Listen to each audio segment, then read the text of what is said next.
So ಇವತ್ತಿನ ಸಂಕ್ರಾಂತಿ ಸಂಕ್ರಾಂತಿ ನಾವು ಆಚರಣೆ ಮಾಡ್ತಾ ಇದ್ವಲ್ಲ.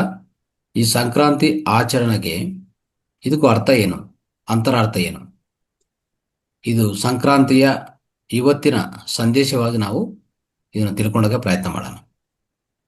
ಇಷ್ಟುವರೆಗೂ ಸಂಕ್ರಾಂತಿ ಹಬ್ಬ ಅನ್ನೋದು ಆಚರಣೆ ಮಾಡ್ತೀವಿ, ಆದರೆ ಅದರ ಅರ್ಥ ಸರಿಯಾಗಿ ನಮಗೆ ಗೊತ್ತಿಲ್ಲ.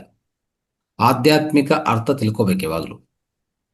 ಆಧ್ಯಾತ್ಮಿಕ ಅಂತರಾರ್ಥ ತಿಳ್ಕೊಂಡು ಅದನ್ನು ಆಚರಣೆ ಮಾಡಿದರೆ ಇನ್ನೂ ತುಂಬ ಚೆನ್ನಾಗಿ ಮಾಡ್ಕೊತೀವಿ. ಅದು ಒಂದು ಸಂತೋಷದಿಂದ ಆನಂದದಿಂದ ನಾವು ಸೆಲೆಬ್ರೇಟ್ ಮಾಡ್ಕೊಂತ ಅವಕಾಶ ನಮಗೆ ಸಿಗತ್ತೆ. ಅದಕ್ಕೆ ಇವತ್ತಿನ ಈ ತರಗತಿಯಲ್ಲಿ ಸಂಕ್ರಾಂತಿಯ ಅಂತರಾರ್ಥ ಏನು, ಸಂಕ್ರಾಂತಿ ಅನ್ನತ ಒಂದು ಪದ ಇದೆಯಲ್ಲ, ಅದು ಎರಡು ಪದಗಳಿದೆ. ಇಲ್ಲಿ ಎರಡು ಪದಗಳು, ಸಂಕ್ರಾಂತಿ ಸಂಕ್ರಾಂತಿ ಎರಡು ಪದಗಳಿದೆ. ಇದಕ್ಕೆ ಮುಂಚೆ ಇನ್ನೂ ಎರಡು ಪದಗಳು ನೋಡೋಣ. ಸಂಸಾರ ಅಂದ್ರೆ ಅಂದ್ರೆ ಒಳ್ಳೆಯದು, ಗುಡ್ ಅಂತ. ಅಂದ್ರೆ ಒಳ್ಳೆಯದು, ಸಾರ ಅಂದ್ರೆ ಅದ್ಭುತವಾದ ಒಳ್ಳೆ ಸಾರ ಇರುವಂಥದ್ದು ಸಂಸಾರ. ಸಂಬಂಧ ಅಂದ್ರೆ ಅಂದ್ರೆ ಒಳ್ಳೆಯದು, ಬಂಧ ಅಂದ್ರೆ ರಿಲೇಶನ್ಶಿಪ್ಸ್, ಗೊತ್ತಲ್ಲ. ಸಂಬಂಧ ಒಳ್ಳೆ ರಿಲೇಶನ್ಶಿಪ್ಸ್ ಅಂತ ಅರ್ಥ. ಅದೇ ರೀತಿಯಲ್ಲಿ ಸಂಗೀತ ಅಂತಂದ್ರೆ ಅಂದ್ರೆ ಒಳ್ಳೆಯದು, ಗೀತ ಅಂದ್ರೆ ಹಾಡುಗಳು, ಒಳ್ಳೆ ಒಳ್ಳೆ ಹಾಡುಗಳು, ಒಳ್ಳೆ ಸ್ವರಗಳು, ಅದೇ ಸಂಗೀತ ಅಂತ ಹೇಳ್ತೀವಿ ನಾವು. ಅದೇ ರೀತಿಯಲ್ಲಿ ಸಂಕ್ರಾಂತಿ, ಅಂದ್ರೆ ಒಳ್ಳೆಯದು, ಕ್ರಾಂತಿ ಅಂದ್ರೆ ನಿಮಗೆಲ್ಲ ಗೊತ್ತು. ಕ್ರಾಂತಿ ಅಂದ್ರೆ ರೆವಲ್ಯೂಷನ್, ಅಂದ್ರೆ ಒಂಥರ ಯಾವುದೇ ಒಂದು ಕೆಟ್ಟದಿದ್ರೆ ಅದನ್ನು ವ್ಯತಿರೇಕಿಸೋದು, ಆದರೆ ಕ್ರಾಂತಿ ಅಂತ ಕರಿತೀವಿ ನಾವು. ಈಗ ನಮ್ಮ ಸ್ವಾತಂತ್ರ್ಯೋದ್ಯಮ ಒಂದು ರೆವಲ್ಯೂಷನ್, ಒಳ್ಳೆಯದಕ್ಕೋಸ್ಕರ. ಯಾವುದು ಒಳ್ಳೆಯದಕ್ಕೋಸ್ಕರ? ನನ್ನ ಜಾತಿ, ನನ್ನ ಭಾರತ ಮುಂದಿನ ಪೀಳಿಗೆಗಳಿಗೆ, ನಮ್ಮ ಮುಂದಿನ ಫ್ಯೂಚರ್ ಜನರೇಷನ್ಗೆ ಭಾರತ ಉದ್ಧಾರ ಆಗಬೇಕಂತ ಒಂದು ಕ್ರಾಂತಿಗೋಸ್ಕರ ಹೋರಾಡಿರೋದು. ಆ ಹೋರಾಟ ಅನ್ನೋದು ಅನೇಕ ವಿಷಯಗಳಕ್ಕೋಸ್ಕರ ಈ ಹೋರಾಟಗಳು ನಡೀತಾ ಇರ್ತದೆ. ಅಂದ್ರೆ ಒಳ್ಳೆಯ ವಿಷಯಗಳಕ್ಕೋಸ್ಕರವೇ ಹೋರಾಟ ನಡೆಯೋದು ಅಲ್ವಾ? ಅದನ್ನೇ ಕ್ರಾಂತಿ ಅಂತ ಕರೆಯೋದು. ಮತ್ತೆ ಸಂಕ್ರಾಂತಿ ಅಂದ್ರೆ ಏನು ನೋಡಿ. ಸಂಕ್ರಾಂತಿ ಅಂದ್ರೆ ಒಳ್ಳೆ ಹೋರಾಟ, ಒಳ್ಳೆ ಕ್ರಾಂತಿ, the good revolution, the best revolution. ಈಗ ಇಲ್ಲಿ ಸ್ವಲ್ಪ ನಾವು ತಿಳ್ಕೋಬೇಕಾದಂಥ ಒಂದು ಸೂಕ್ಷ್ಮಾಂಶ ಇದೆ. ಯಾವುದ್ರ ಮೇಲೆ ಕ್ರಾಂತಿ, ಯಾವುದ್ರ ಮೇಲೆ ಹೋರಾಟ ಅಂತಂದ್ರೆ ಬಾಹ್ಯದ ಮೇಲೆ ಅಲ್ಲ, ಬಾಹ್ಯದ ಪ್ರಪಂಚ ಮೇಲೆ ಹೋರಾಟೋದು ಅದೆಲ್ಲ ಬಾಹ್ಯ ಹೋರಾಟಗಳವೆಲ್ಲ. ಒಂದು ಅಂತರ ಹೋರಾಟ ಇದೆ ಇಲ್ಲಿ, ಆಯ್ತಾ? ಅದನ್ನೇ ಅಂತರ ಕ್ರಾಂತಿ ಅಂತ ಕರಿತೀವಿ ನಾವು. ಈ ಅಂತರ ಹೋರಾಟ ಬಾಹ್ಯ ಹೋರಾಟಕ್ಕಿಂತ ಮುಖ್ಯವಾದದ್ದು. ಇಲ್ಲೇನು ಜನನ ಸೇರಿಸ್ಕೊಂಡು ಸಮೀಕರಣ ಮಾಡಿ ಜನರ ಜೊತೆಗೆ ಹೋಗಿ ಯಾವುದ್ರ ಮೇಲಿನ ಹೋರಾಟ ಮಾಡೋದು ಸಂಕ್ರಾಂತಿ ಅಲ್ಲ. ಅರ್ಥ ಆಯ್ತಾ? ಇದು ಅರ್ಥ ಗೊತ್ತಿಲ್ಲದೆ ನಾವು ಮಾಡ್ಕೊತ ಹೋಗಿದ್ವಿ, ಇಷ್ಟುವರೆಗೂ ಮಾಡ್ತಾನೆ ಇದೀವಿ. ಇವತ್ತಿನ ಸಂಕ್ರಾಂತಿ ಅಂದ್ರೆ ಭೋಗಿ ಬಂತು, ಇವತ್ತು ಭೋಗಿ, ನಾಳೆ ಸಂಕ್ರಾಂತಿ.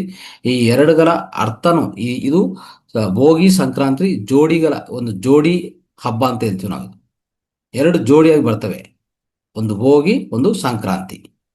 ಈಗ ಅರ್ಥ ಮಾಡ್ಕೊಳಕ್ ಹೋದ್ರೆ ಭೋಗಿ ಫಸ್ಟ್ ಬರೋದು, ಭೋಗಿ ನೆಕ್ಸ್ಟ್ ಸಂಕ್ರಾಂತಿ.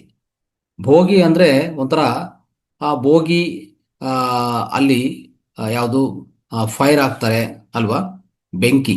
ಈ ಭೋಗಿ ಅನ್ನೋದು ಒಂಥರ ಬೆಂಕಿ ಅಂತ ಹಾಕಿ ಅದರ ಮುಂದೆ ಇತ್ತೀಚಿನ ಸಮಯದಲ್ಲಿ ಮತ್ತೆ ಒಂಥರ ವಿರುದ್ಧವಾಗಿ ತಯಾರಾಗಿದೆ.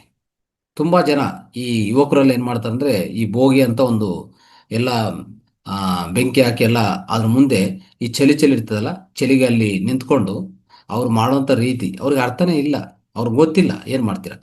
ಅದು ಯಾರು ಹೇಳಿಲ್ಲ ಅಂದ್ರೆ ದೊಡ್ಡವರು ಹೇಳಿಲ್ಲ, ಪೇರೆಂಟ್ಸು ಅಂದ್ರೆ ತಂದೆ ತಾಯಿ ಯಾರು ಹೇಳಿಲ್ಲ, ಗುರುಗಳು ಸ್ವಾಮೀಜಿಗಳು ಅವರು ಹೇಳಿಲ್ಲ, ಇವ್ರಿಗೆ ಗೊತ್ತಿಲ್ಲ.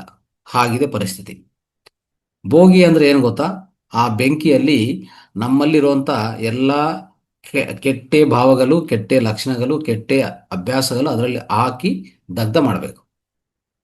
ಅವತ್ತು ದಗ್ಧ ಆಗ್ಬಿಟ್ರೆ ಆಯ್ತಾ, ಅಂದ್ರೆ ಅವತ್ತು ಬೆಂಕಿ ಹಚ್ಚಿದ್ರೆ ಎಲ್ಲ ಸುಟ್ಟೋಗಿದ್ರೆ ನಮ್ಮಲ್ಲಿ ಎಲ್ಲ ಸ್ವಚ್ಛತೆಗೊಳಿಸ್ಕೊಂಡ್ರೆ ನಮ್ಮಲ್ಲಿ ಮಾನಸಿಕವಾಗಿರುವಂಥ ಅವಲಕ್ಷಣಗಳು, ಮಾನಸಿಕವಾಗಿರುವಂಥ ಅಹಂಕಾರ, ಮನಸ್ಸಿನ ಕೆಟ್ಟ ಲಕ್ಷಣಗಳು, ಸ್ವಭಾವಗಳು ಎಲ್ಲನೂ ಅದರಲ್ಲಿ ಹಾಕಿ ಬೆಂಕಿ ಹಚ್ತೀವಿ. ಆ ರೀತಿಯಲ್ಲಿ ನಾವು ಅರ್ಥ ಮಾಡ್ಕೋಬೇಕಾಗಿರುವಂಥದ್ದು ಭೋಗಿ ಅಂತಂದ್ರೆ ಆ ಭೋಗಿಗೆ ಅರ್ಥ ಅದು. ಅಲ್ಲಿವರೆಗೂ ನಾವು ಭೋಗಿ, ನೆಕ್ಸ್ಟ್ ಯೋಗಿ ಆಗ್ಬೇಕು ನಾವು. ಆಯ್ತಾ? ಭೋಗಿ ದಿವಸ ಆ ಭೋಗ ಆ ಭೋಗವಲು ಎಲ್ಲ ಅಲ್ಲಿ ನಾಶ ಮಾಡಿಕೊಂಡು ಎಲ್ಲ ಅದರಲ್ಲಿ ಹಾಕಿ ನಾವು ಒಂದ್ಸರಿ ಸುಟ್ಟೋದ್ಮೇಲೆ ಅಂತಂದ್ರೆ ಆ ಭಸ್ಮ ಆದ್ಮೇಲೆ ನೆಕ್ಸ್ಟ್ ನಮ್ಮಲ್ಲಿ ಸಿಗೋದೇ ಒಂದು ಪರಿಶುದ್ಧವಾದ ಮನಸ್ಸು. ಅವಾಗ ನಾನು ಯೋಗಿ ಆಗ್ತೀನಿ. ಅಂದ್ರೆ ಸಂಕ್ರಾಂತಿ ದಿವಸ ಏನಾಗ್ಬೇಕಂತಂದ್ರೆ ನೀವು ಯೋಗಿ ಆಗ್ಬೇಕು ಅಂತ ಅರ್ಥ. ಆಯ್ತಾ? ಅಟ್ಲೀಸ್ಟ್ ಸ್ವಲ್ಪ ಹೊತ್ತನ್ನು ನಾವು ಅದರಲ್ಲಿ ಧ್ಯಾನದಲ್ಲಿ ಕೂತ್ಕೊಂಡು, ಅಂದ್ರೆ ನಾವು ಅಂದ್ರೆ ನಮ್ಮ ಮಾಸ್ಟರ್ಸ್ ಅಲ್ಲ, ಆಚೆ ಕಡೆ ಇರುವಂತ ಎಲ್ಲ ಈ ಪ್ರಪಂಚ, ನಾನು ಹೇಳ್ತಾ ಇದ್ದೀನಿ, ಅನೇಕರು ಇದ್ರ ಬಗ್ಗೆ ಅರ್ಥ ಗೊತ್ತಿಲ್ಲಂತದೇ ರೀತಿಯಲ್ಲಿ ಆ ಸಂಕ್ರಾಂತಿ ದಿವಸ ಅಂತಂದ್ರೆ ಭೋಗಿ ದಿವಸ ಎಲ್ಲ ಭಸ್ಮ ಮಾಡ್ಕೊಂಡಿದೀವಿ. ನಮ್ಮಲ್ಲಿರುವಂತ ಎಲ್ಲ ನಕಾರಾತ್ಮ ಎಲ್ಲ ತೊಲಗಿಸ್ಕೊಂಡು ಆ ಭೋಗಿ ಅಂತ ಆ ಫೈರ್ ಇಂದ ನಾವೆಲ್ಲ ಸ್ವಚ್ಛಗೊಳಿಸ್ಕೊಂಡಿದ್ವಿ. ನೆಕ್ಸ್ಟ್ ನಿಮ್ಗೆ ಗೊತ್ತಲ್ಲ, ಅಗ್ನಿ ಅನ್ನೋದು ಯಾವುದೇ ಇದ್ರೂ ಅದನ್ನ ನಾಶ ಮಾಡಕ್ಕೆ ಅದು ಸಿದ್ಧವಾಗಿರುತ್ತೆ. ಆಯ್ತಾ? ಇಂಥ ನಕಾರಾತ್ಮಗಳನ್ನು ಎಲ್ಲ ಅದರಲ್ಲಿ ಹಾಕಿ ನಾವು ಸುಟ್ಟು ಹೋಗ್ತೀವಿ, ಸುಟ್ಟು ಮಾಡ್ತೀವಿ. ಅಂತಂದ್ರೆ ಅಲ್ಲಿ ದಗ್ಧ ಮಾಡ್ಕೊಂತೀವಿ, ಸ್ವಚ್ಛಗೊಳಿಸ್ಕೊಂತೀವಿ, ಪರಿಶುದ್ಧವಾಗಿ ತಯಾರಾಗ್ತೀವಿ. ನೆಕ್ಸ್ಟ್ ದಿವಸ ಸಂಕ್ರಾಂತಿ ದಿವಸ ಅವತ್ತು ನಾವು ಯೋಗಿ ಆಗ್ಬೇಕು. ಅಂತಂದ್ರೆ ಇಲ್ಲಿ ಸಂಕ್ರಾಂತಿ ಅಂತಂದ್ರೆ ಒಳ್ಳೆ ಒಳ್ಳೆ ಹೋರಾಟ. ಅಂತಂದ್ರೆ ಯಾವ್ದ್ರ ಮೇಲೆ ಒಳ್ಳೆ ಹೋರಾಟ ಅಂತಂದ್ರೆ ಪ್ರತಿಯೊಂದು ನಮ್ಮಲ್ಲಿ ನಮ್ಮ ಜೀವಾತ್ಮ ಇದೆಲ್ಲ ಯಾವಾಗ್ಲೂ ಮನಸ್ಸನ್ನು ಕೇಳಿಸ್ತಾನೇ ಇರ್ತದೆ. ಮನಸ್ಸು ಏನ್ ಹೇಳಿದ್ರೆ ಅದು ಮಾಡೋದು. ಮನಸ್ಸು, ಅಹಂಕಾರ ಇದೆಲ್ಲ ಇದು ಏನ್ ಹೇಳಿದ್ರೆ ಅದು ನಾವು ಮಾಡ್ತಾ ಇರ್ತೀವಿ ನಿತ್ಯ ಜೀವನದಲ್ಲಿ, ಅಲ್ವಾ? ಇವತ್ತು ಅದ್ರ ಮೇಲೆ ಹೋರಾಟ ಅಂತಂದ್ರೆ ಒಂಥರ ರೆವಲ್ಯೂಷನ್. ಅದಕ್ಕೆ ಹಿಂತಿರುಗಿ ನಾವು ಹೋರಾಟ ಮಾಡ್ತೀವಿ ಅದ್ರ ಮೇಲೆ. ಏನಂತ? ನೀವು ಹೇಳಿರೋದು ನಾನು ಮಾಡೋದಿಲ್ಲ. ಮನಸ್ಸು ಏನ್ ಹೇಳಿದ್ರೆ ಮಾಡೋದಿಲ್ಲ. ಅಹಂಕಾರ ಹೇಳಿದ ಪ್ರಕಾರ ನಡ್ಸ್ಕೊಳೋದಲ್ಲ. ನಾನು ಸ್ವಚ್ಛವಾಗಿ ತಯಾರಾಗ್ತೀನಿ, ನಾನೊಂದು ಯೋಗಿ ಆಗ್ತೇನೆ. ಇಷ್ಟುವರೆಗೂ ನೋಡಿ, ಭೋಗಿಗಳಲ್ಲಿ ಆ ಭೋಗವನ್ನು ಅನುಭವಿಸಿ ವಿಧ ವಿಧ ರೀತಿಯಲ್ಲಿ ನಾವು ನಮ್ಮ ಮನಸ್ಸನ್ನು ಅಪರಿಶುದ್ಧ ಮಾಡಿಕೊಂಡು, ಮಾಲಿನ್ಯ ಮಾಡಿಕೊಂಡು ಆ ರೀತಿಯಲ್ಲಿ ತಯಾರಾಗಿದ್ದೀವಿ. ಭೋಗಿ ದಿವಸ ನಾನು ಆ ಭೋಗವನ್ನು ಬಿಟ್ಟು ಯೋಗಿಯಾಗಿ ತಯಾರಾಗಕ್ಕೆ ಸಿದ್ಧವಾಗ್ತೀನಿ, ಅಲ್ವಾ? ಒಳ್ಳೆ ಹೋರಾಟ ಅಂತಂದ್ರೆ ನಮ್ಮ ಮನಸ್ಸು ಕೆಟ್ಟ ವಿಷಯಗಳ ಮೇಲೆ ಹೋರಾಟ, ಅಹಂಕಾರ ಮೇಲೆ ಹೋರಾಟ, ಅದು ಆಂತರಂಗಿಕ ಹೋರಾಟ. ಅದೇ ಸಂಕ್ರಾಂತಿ. ಒಳ್ಳೆ ಹೋರಾಟ, ಆಂತರಂಗಿಕ ಒಳ್ಳೆ ಹೋರಾಟವೇ ಆ ಸಂಕ್ರಾಂತಿ. ಅರ್ಥ ಆಯ್ತಾ? ಈ ರೀತಿಯಲ್ಲಿರುವಾಗ ಇದನ್ನು ಅಳವಡಿಸ್ಕೋಬೇಕು ನಾವು ಮಿತ್ರರೇ. ನಾವೆಲ್ಲರೂ ಅವತ್ತೇನಾಗ್ಬೇಕಂದ್ರೆ ನೋಡಿ, ಮನಸ್ಸು ಮೇಲೆ, ಅಹಂಕಾರದ ಮೇಲೆ, ಎಸ್ಪೆಷಲಿ ಮನಸ್ಸು ಮೇಲೆ ಹೋರಾಡಿ ಅವತ್ತು ಯೋಗಿ ಆದ್ರೆ ನಮ್ಮನ್ನು ಬ್ರಹ್ಮಯೋಗಿ ಅಂತ ಕರೀತಾರೆ. ಇದೆಲ್ಲ ನಮ್ಮ ಸಾಂಪ್ರದಾಯ ಸನಾತನ ಧರ್ಮದಲ್ಲಿ ಹೇಳಿರುವಂತ ಈ ಸಬ್ಜೆಕ್ಟ್ ಇದು. ಅರ್ಥ ಮಾಡ್ಕೊಳ್ಳಿ. ಅಂದ್ರೆ ಆ ಮನಸ್ಸಿನ ವ್ಯತಿರೇಕ ಲಕ್ಷಣಗಳ ಮೇಲೆ, ಮನಸ್ಸಿನ ಅವಲಕ್ಷಣಗಳ ಮೇಲೆ, ಮನಸ್ಸಿನ ಮಾಲಿನ್ಯ ಮೇಲೆ ಹೋರಾಟ ಮಾಡೋಕೆ ನಾವು ತಯಾರಾಗಿದ್ರೆ ನಮ್ಮನ್ನು ಬ್ರಹ್ಮಯೋಗಿ ಅಂತ ಕರೀತಾರೆ. ನಮ್ಮ ಅಹಂಕಾರ ಮೇಲೆ ಹೋರಾಟ ನಡೆಸಿ, ಅಹಂಕಾರ ಮೇಲೆ ವ್ಯತಿರೇಕವಾಗಿ ನಾವು ಯಾವಾಗ ಹೋರಾಟ ಸಲ್ಲಿಸ್ತೀವೋ ನಮ್ಮನ್ನು ಕರ್ಮಯೋಗಿ ಅಂತ ಕರೀತಾರೆ. ನಾವು ಸಂಕ್ರಾಂತಿ ದಿವಸ ನಾವು ಒಂದು ಬ್ರಹ್ಮಯೋಗಿ, ಒಂದು ಕರ್ಮಯೋಗಿ ಆಗಬೇಕಂತದ್ದು ಅದರ ಉದ್ದೇಶ. ಅರ್ಥ ಆಯ್ತಾ?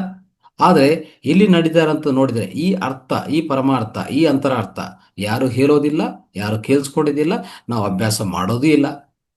ನಾವು ನೋಡ್ತಾನೆ ಇದ್ದೀವಿ, ಎಷ್ಟೋ ಸ್ವಾಮೀಜಿಗಳು, ಮಹರ್ಷಿಗಳು ಎಲ್ಲ ಇರ್ತಾರೆ, ಅವರೆಲ್ಲ ಹೇಳ್ತಾ ಬಂದಿರೋದಂಥ ವಿಷಯ ಇದೆ ಆ್ಯಕ್ಚುಲಿ. ಅರ್ಥ ಆಯ್ತಾ? ಆದರೆ ವ್ಯತಿರೇಕವಾಗಿ ಇತ್ತೀಚಿನ ಸಮಯದಲ್ಲಿ ನೋಡ್ತಾ ಇದ್ದೀವಿ, ಯುವಕರು ಯಾವ ರೀತಿಯಲ್ಲಿ ಮಾಡ್ತಾ ಇದ್ದಾರೆ, ಅಲ್ವಾ? ಯಾವುದ್ಯಾವುದೋ ಒಂದು ಬೆಟ್ಟಿಂಗು ಎಲ್ಲ ಮಾಡೋದು, ಆ ದಿವಸ ಕೂತ್ಕೊಂಡು ಯಾವುದು ಸಂಕ್ರಾಂತಿ ದಿವಸ ಬೆಟ್ಟಿಂಗಲ್ಲಿ ಮಾಡೋದು, ಇದು ಮಾಡೋದು, ಎಷ್ಟು ಒಂಥರ ಸನಾತನ ಧರ್ಮವನ್ನೇ ನಾಶ ಮಾಡೋ ರೀತಿಯಲ್ಲಿ ತಯಾರಾಗಿದ್ವಿ ನಾವು. ಆಯ್ತಾ? ನಮ್ಗೆ ಗೊತ್ತಿಲ್ಲದೆ ಯಾವುದೇ ಆಧ್ಯಾತ್ಮಿಕತೆ ಅದರ ಹಿನ್ನೆಲೆ ಇರುವಂತ ಆಧ್ಯಾತ್ಮಿಕತೆ ನಮ್ಗೆ ಗೊತ್ತೇ ಆಗಿಲ್ಲ, ಮರೆತು ಬಿಟ್ಟಿದ್ವಿ, ಅದು ಯಾರು ಹೇಳೋರು ಇಲ್ಲ. ಆ ರೀತಿ ತಯಾರಾಗಿದೆ. ಅಟ್ಲೀಸ್ಟ್ ಇವತ್ತು ನಾವು ತಿಳ್ಕೊಂಡಂತ ಈ ಅಂಶವನ್ನು ಎಲ್ಲರಿಗೂ ಪ್ರಚಾರ ಮಾಡಬೇಕಾಗಿರೋದು. ಈಗ ಪ್ರಧಾನವಾಗಿ ಮಹಿಳೆಗಳು ನೋಡಿದ್ರೆ ಏನ್ ಮಾಡ್ತಾರೆ? ರಂಗೋಲಿ ಹಾಕೊಂಡು ಕುತ್ಕೊಂತಾರೆ. ಅವರು ಆಂತರಂಗಿಕ ರಂಗೋಲಿ ಇಲ್ಲ, ಬಾಹ್ಯದ ರಂಗೋಲಿ ಮಾಡ್ಕೊಂಡು ಕುತ್ಕೊಂತಾರೆ. ನಿಜವಾಗಿ ಹೇಳ್ಬೇಕಂದ್ರೆ ಅವ್ರು ಮಾಡಬೇಕಾಗಿರೋಂಥದ್ದು ಆಂತರಂಗಿಕ ರಂಗೋಲಿ. ಏನಂತದ್ದು? ಆಂತರಂಗಿಕ ಹೋರಾಟ ಅಂತಂದ್ರೆ ಒಂದು ಯೋಗತ್ವ ಲಕ್ಷಣಗಳು ಹೆಚ್ಚು ಮಾಡ್ಕೋಬೇಕಾದಂಥ ವಿಷಯ. ಅದು ಬಿಟ್ಬಿಟ್ಟು ಈ ಈ ಹಬ್ಬದ ವಿಶೇಷವಾಗಿ ಅವರು ರಂಗೋಲಿ ಹಾಕೊಂಡೋದಾಗ್ಲಿ, ಒಳ್ಳೆ ಒಳ್ಳೆ ಬಣ್ಣಗಳ ವಸ್ತ್ರಗಳು ಧರಿಸೋದಾಗ್ಲಿ, ಇದೇ ಫೆಸ್ಟಿವಲು, ಇದೇ ಹಬ್ಬ ಅಂತ ಅನ್ಕೊಂಡು ನಿರ್ಧಾರ ಮಾಡ್ಕೊಂಡು ಆ ರೀತಿಯಲ್ಲಿ ಮಾಡ್ಕೊಂಡು ಹೋಗ್ತಾ ಇದ್ದಾರೆ. ಆಯ್ತಾ? ಸೊ ಆ ರೀತಿಯಲ್ಲೆಲ್ಲ ಮಾಡಬೇಕಾಗಿರೋದು ಇದು ನಿಜವಾದ ರೀತಿ, ನಿಜವಾದ ಅರ್ಥ ಏನಂತಂದ್ರೆ ಈ ರೀತಿಯಲ್ಲಿ ನಾವು ನಡ್ಸ್ಕೋಬೇಕು ಅನ್ನೋದು ಪ್ರಧಾನ ವಿಷಯ ಮಿತ್ರರೇ. ಈಗ ಉದಾಹರಣೆಗೆ ಭಗವದ್ಗೀತೆ ಎಲ್ಲ ತಗೊಳ್ಳಿ. ಭಗವದ್ಗೀತೆ ಸಾರಾಂಶ ಏನಿದೆ? ಯೋಗಿ ಭವ ಅರ್ಜುನ. ಅಂದ್ರೆ ಅರ್ಜುನ, ನೀವು ಯೋಗಿಯಾಗಿ, ನೀವು ಯೋಗಿಯಾಗಿ ತಯಾರಾಗಿ ಅಂತ ಹೇಳಿದ್ದಾರೆ. ಸಂಕ್ರಾಂತಿಯ ಪ್ರಧಾನ ಲಕ್ಷ್ಯ, ಸಂಕ್ರಾಂತಿಯ ಪ್ರಧಾನ ಸಂದೇಶನೂ ಅದೇ. ನೀವು ಯೋಗಿ ಆಗಬೇಕು, ನೀವು ಧ್ಯಾನಿ ಆಗಬೇಕು. ಅವತ್ತು ಧ್ಯಾನ ಮಾಡಿ ಕೂತ್ಕೊಂಡು ನಿಮ್ಮ ಮನಸ್ಸಲ್ಲಿರುವಂಥ ಅವಲಕ್ಷಣಗಳು, ಮಾನಸಿಕ ವ್ಯತಿರೇಕ ಲಕ್ಷಣಗಳು ಹೊರಗಡೆ ಏನು ನಡೀತಾ ಇದೆಯೋ, ಅರಸೆಟ್ ವರ್ಗಲ್ಲಿ ಏನು ನಡೀತಾ ಇದೆಯೋ ಅದ್ರ ಮೇಲೆ ಹೋರಾಟ ಸಲ್ಲಿಸಿ, ಹೋರಾಟ ಶುರು ಮಾಡಿ. ಅದ್ರ ಹೇಳೋದೆಲ್ಲ ಕೇಳಿಸ್ಕೊಳಕ್ಕೆ ಹೋಗ್ಬಿಡಿ. ನೀವೊಂದು ಅದ್ಭುತವಾದ ಯೋಗಿಯಾಗಿ ದೈವ ಧರ್ಮಗಳೇನಿದೆಯೋ ಅದು ಪಾಲನೆ ಮಾಡಿ. ದೈವ ಧರ್ಮಗಳು ಅಂದರೆ ದೇವರ ಧರ್ಮಗಳು ಯಾರು ಪಾಲನೆ ಮಾಡ್ತಾರೋ ಅವರು ಖಂಡಿತ ಯೋಗಿ ಆಗ್ತಾನೆ. ಅದೇ ಮಾನಸಿಕ ಮಾನವನಾಗಿ ಮಾನಸಿಕ ಒಳಗಡೆ ಆ ನಡೀತಾ ಇರುವಂಥ ಅಹಂಕಾರ, ಮನಸ್ಸಿನ ವ್ಯತಿರೇಕ ಲಕ್ಷಣಗಳು ನಾವು ಅದನ್ನು ಪಾಲನೆ ಮಾಡ್ತಾ ಹೋದ್ರೆ ನಾವು ಭೋಗಿಯಾಗಿ ಇರ್ಬಿಡ್ತೀವಿ. ಭೋಗತ್ವದಿಂದ ಯೋಗತ್ವಕ್ಕೆ ಬರೋದಿಲ್ಲ. ಈ ಸಂಕ್ರಾಂತಿಯ ಪ್ರಧಾನ ಉದ್ದೇಶ, ಲಕ್ಷ್ಯ ನಾವು ಯೋಗಿ ಆಗಬೇಕು. ಯೋಗಿ ಭವ ಅರ್ಜುನ. ಯೋಗತ್ವವನ್ನು ಹೊಂದಬೇಕು ಅನ್ನೋದೇ ಪ್ರಧಾನ ಉದ್ದೇಶ ಆಗಿದೆ ಮಿತ್ರರೇ. ಇದನ್ನು ನೆನಪಿಟ್ಕೊಂಡು ಆಯ್ತಾ, ಈ ರೀತಿಯಲ್ಲಿ ಆಚರಣೆ ಮಾಡಿ ಎಲ್ಲರಿಗೂ ತಿಳಿಸಿ. ಆಯ್ತಾ? ಸೊ ಎಲ್ಲರಿಗೂ ತಿಳಿಸಿ ಈ ರೀತಿಯಲ್ಲೇ ಈ ಹಬ್ಬವನ್ನು ನಾವು ಆಚರಣೆ ಮಾಡಬೇಕಂತ ಹೇಳಕ್ಕೆ ನಾನು ಪ್ರಯತ್ನ ಮಾಡ್ತಾ ಇದ್ದೀನಿ. ಸೊ ನಿಜವಾದ ಆಧ್ಯಾತ್ಮಿಕತೆ ಹಿನ್ನೆಲೆ ಸಂಕ್ರಾಂತಿ ಅಂತ ಈ ಹಬ್ಬದ ವಿಶೇಷವಾದ ಮಾಹಿತಿ ಮಿತ್ರರೇ. ಇದು ತಿಳ್ಕೊಂಡು ಇದನ್ನು ನಾವು ಪ್ರತಿಯೊಬ್ಬರಿಗೂ ಹಂಚ್ಕೊಳ್ಳೋಣ. ರೈಟ್? Thank you.